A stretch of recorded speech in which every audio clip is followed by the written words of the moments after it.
Assalamualaikum warahmatullahi wabarakatuh. Saya Mercy Tianaga dari SD Negeri 75 Kerui, Kabupaten Pesisir Barat, Provinsi Lampung. Pada kesempatan kali ini, saya akan memaparkan hasil diskusi sesi 10 dengan tema Studi Komparatif Pendidikan Dasar di berbagai negara.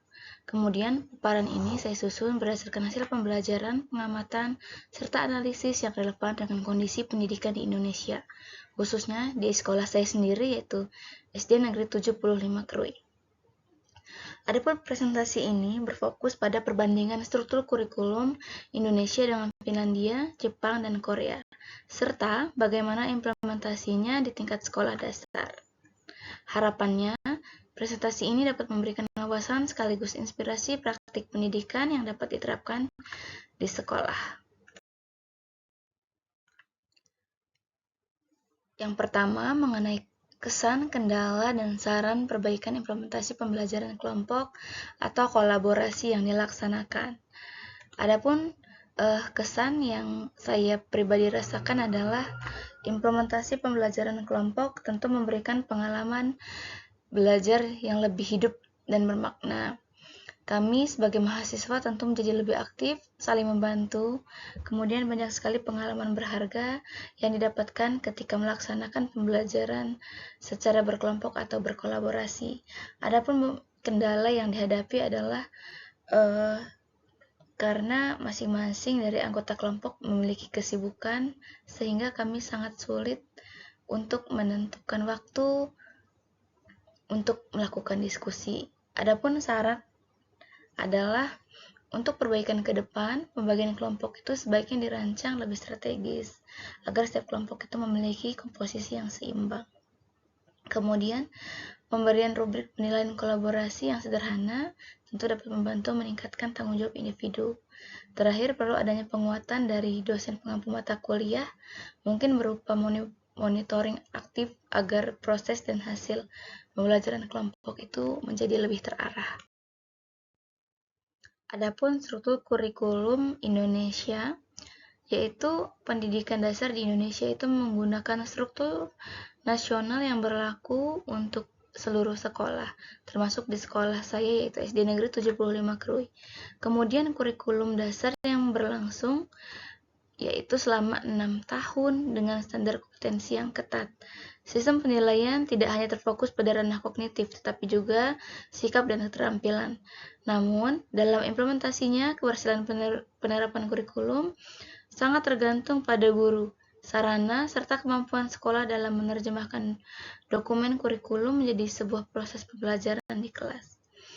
Meskipun di SD Negeri 75 Kerui telah mengikuti struktur kurikulum nasional, ruang modifikasi atau adaptasi lokal masih perlu diperkuat agar proses pembelajaran lebih sesuai dengan karakter siswa dan kebutuhan sekolah. Struktur kurikulum di Finlandia. Finlandia sering menjadi acuan negara dengan sistem pendidikan terbaik di dunia. Pendidikan dasarnya berlangsung selama 9 tahun dan memiliki kurikulum yang fleksibel. Sekolah diberi kewenangan tinggi dalam menentukan isi kegiatan pembelajaran.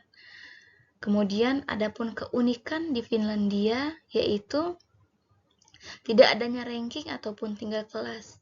Penilaian dilakukan secara humanis dengan fokus pada perkembangan siswa, bukan kompetisi antar siswa. Kemudian di Finlandia juga guru itu memiliki otonomi besar dalam memilih strategi, pendekatan, dan asesmen pembelajaran. Hal ini tentu membuat guru itu lebih kreatif dan proses pembelajaran juga menjadi relevan sesuai dengan kondisi siswa. Kemudian selanjutnya struktur kurikulum Jepang dan Korea. Jepang dan Korea mempunyai ciri khas berupa kurikulum yang konsisten dan sangat disiplin dalam implementasinya.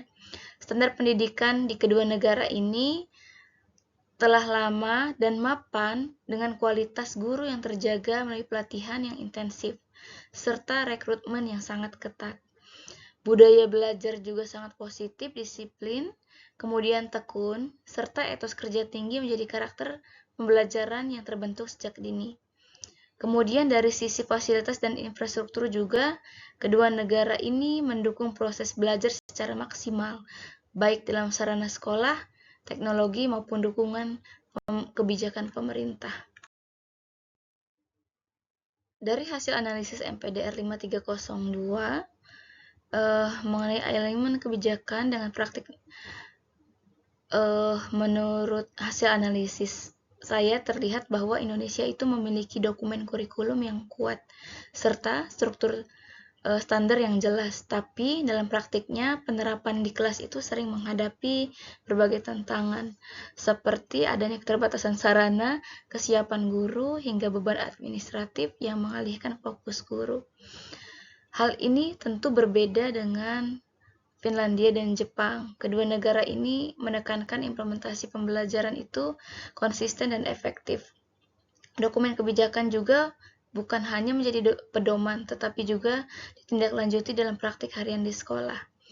Kemudian, bagi sekolah saya, tentu hal ini menjadi sebuah refleksi bahwa selain memahami kurikulum secara teoritis, yang lebih penting adalah bagaimana mengimplementasikannya secara nyata. Selanjutnya itu otonomi profesionalisme guru. Negara-negara maju memberikan kepercayaan besar kepada guru untuk menentukan metode pembelajaran dan penilaian. Guru di negara maju tentu dianggap sebagai profesional yang memahami kebutuhan belajar siswa. Kemudian di Indonesia, guru itu sering terbebani dengan berbagai dokumen administratif, sehingga kreativitas dan fokus pada pembelajaran itu seringkali terhambat. Kemudian di SD saya sendiri, peluang pengembangan masih sangat terbuka lebar. Guru dapat mulai mengembangkan variasi pembelajaran, berbagi praktik baik, serta memperkuat inovasi melalui diskusi internal sekolah. Selanjutnya yaitu manajemen kurikulum berbasis data. Di negara maju seperti Finlandia dan Jepang, menggunakan data pembelajaran untuk meningkatkan kualitas pendidikan itu dilakukan untuk secara berkelanjutan. Tapi ada sisi menariknya, data yang dikumpulkan itu tidak rumit. Kemudian yang penting adalah prinsipnya relevan, akurat, dan bermanfaat. Kemudian di SD Negeri 75 Kerui, upaya sederhana seperti portofolio siswa, refleksi mingguan, serta pemetaan nilai informatif sudah menjadi langkah awal menuju manajemen kurikulum berbasis data. Pendekatan ini tentu membantu guru melakukan penyesuaian strategi pembelajaran secara lebih tepat.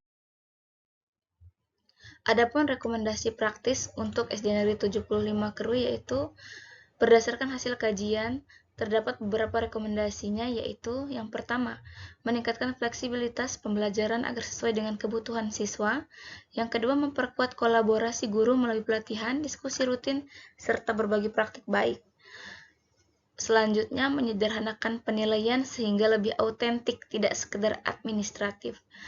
Kemudian selanjutnya, meningkatkan komunikasi antar sekolah dan orang tua, itu bisa membangun dukungan bersama.